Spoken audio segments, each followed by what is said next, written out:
Feminism has certain myths that it pushes in the zeitgeist. Now, these myths, of course, are not called myths. They're called social problems.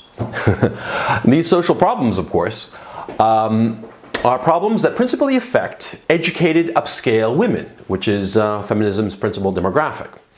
Feminism, of course, does not care about mothers. It does not care about poor women. It does not care about foreign women. It cares about upscale, educated, consumeristic working women in the capital cities and major cities of the Western democracies. That's its principal demographic. And so these myths appeal to these women.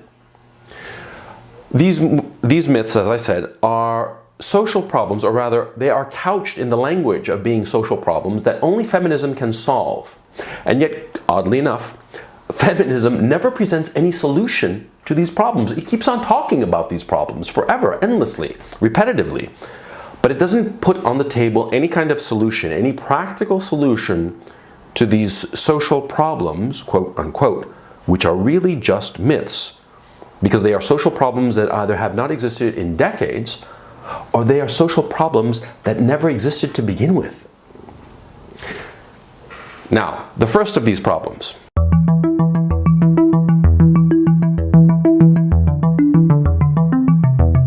The first problem with the wage gap is that there is no wage gap. And the second problem with the wage gap is there is no wage gap.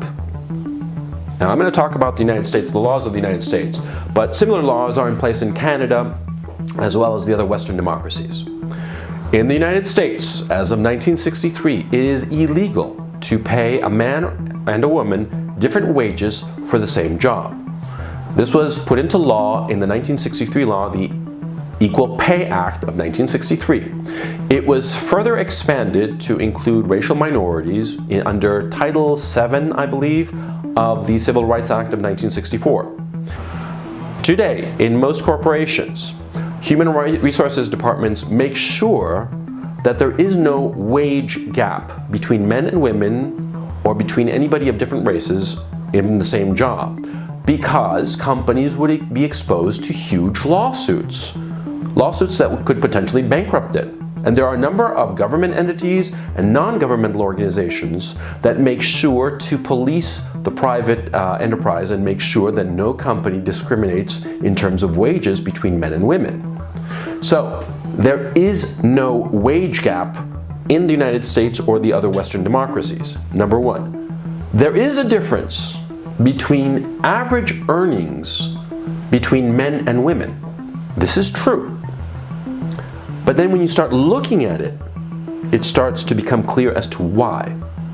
Now, feminists are accurate when they say that women and men earn a difference of 23%. That is, for every dollar a man earns, a woman earns 77 cents or 83 cents. It depends on several metrics that are not important for this conversation. But the point is, see, this is the average earning of working people, working men and women, full-time workers.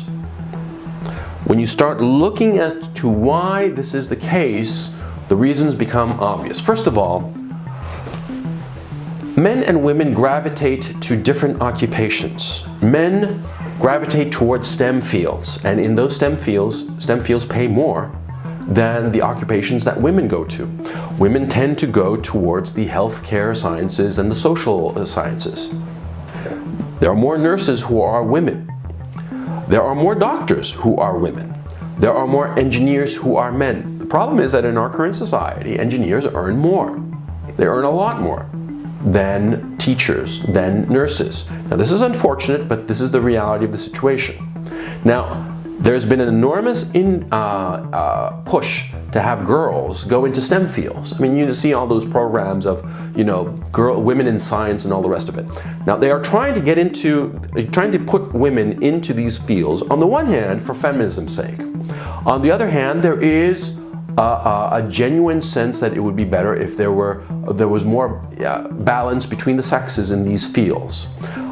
A third principal element is that companies that employ engineers want there to be more women engineers because that would drive down the price of labor. You see? Because part of the reason that STEM fields pay so well is that there are relatively few engineers compared to teachers, say, or nurses. Since there are few engineers, companies have to pay them more. Now, if more women became engineers, the more labor in that particular market would drive down the price of that labor, and therefore companies would pay less to each engineer that they hired. So companies have an incentive to have women join the ranks of engineers in order to push down the price with more offering, with greater offer of engineers, because there are more women in it. It would drive down the price. I mean, supply and demand, right? Women don't want to join STEM fields. They simply don't. They have the opportunity, they have the incentive, a lot of different programs that are trying to help them to join the STEM fields, but they just simply don't want to study STEM fields. They want to study other things. Now, another problem. Women and men tend to earn more or less similar amounts of money until they hit the age of 30. At age 30, women's earnings tend to go down or remain flat compared to men. The reason for this is obvious if you think about it for a minute. Women who are 30 or in their 30s decide to have children. And as they have children, they cut back on their hours. They don't work as hard. And men, paradoxically, once they become fathers, they start to work a lot harder in order to bring in the income to support the child. The woman starts fulfilling her natural biological imperative of taking care of the child to the detriment of her career, and the man starts working harder in order to bring in more resources to take care of the child. The proof of this is during their 20s, before people have children, it's not that actually men's and women's earnings are the same on average. Women tend to earn on average more than men right after college. If there was some kind of systematic discrimination between men and women in their earnings, women would be earning less right out of the gate. But that is not the case. And so far as sciences are concerned, science fields and whatnot, the STEM area, a lot of studies have been done by psychologists of creating fictitious CVs for engineering positions. The CVs are identical, except for the name. Female name, male name, and they send it out. The female CVs, even though they're identical to the male ones, get significantly more offers for a first interview than the male CVs. What does that mean? What does that tell you? It tells you that companies want to hire women. They're going out of their way. They are making more offers for interviews with women over men because they don't want to appear as sexist. They don't want to appear to be discriminating between men and women. They want to have a more balanced workforce in terms of gender. So, if you start looking at the information, you start to realize that this 77% myth, the wage gap myth, it's just that, it's just a myth.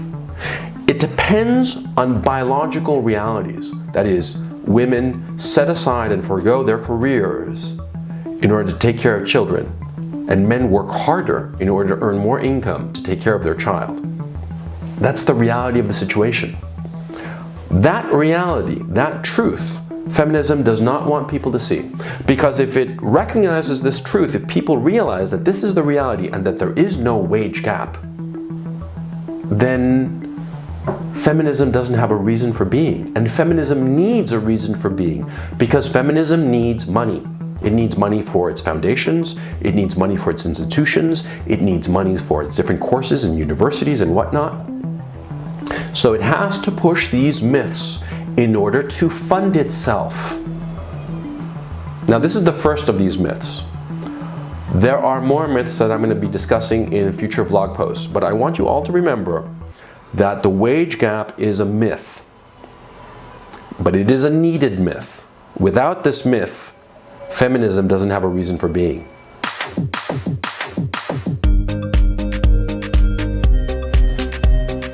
Hi, I hope you enjoyed this video, and if you did, I'd appreciate it if you hit the like button and subscribe to my channel. Thank you very much.